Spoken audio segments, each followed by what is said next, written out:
ভাই আপনি কি প্রতিদিন এই গরিব লোকদের ইফতারি খাওয়ান? বাবা ইফতারির দরকার নাই, আমরা গরিব মানুষ, আমাদের ভাত হলেই যথেষ্ট। আমাদের কপালে ভালো মন্দ নাই। আঙ্কেল সমস্যা নাই, আমাদের দোকানে এরকম অনেক গরিব দুঃখী মানুষদেরকে ইফতারি ফ্রি দিয়ে দিই। এই সাগর, তুমি আঙ্কেল রে ইফতারি দিয়ে দাও। বুট বুন্ডা পেঁয়াজু আলুর চপ বেগুনি যা আছে সবকিছু দিয়ে দাও।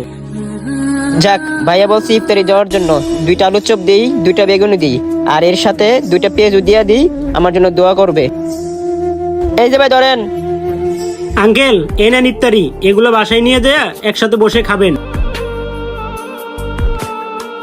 বাবা আজকে আমি গরিব দেখা ইফতারি কিনতে পারি না, আল্লাহ যেন তোমার ভালো করে বাবা। ঠিক আছে আঙ্কেল, ভালো থাকবেন, আর কোনো সময় ইফতারি প্রয়োজন হলে আবার আসবেন।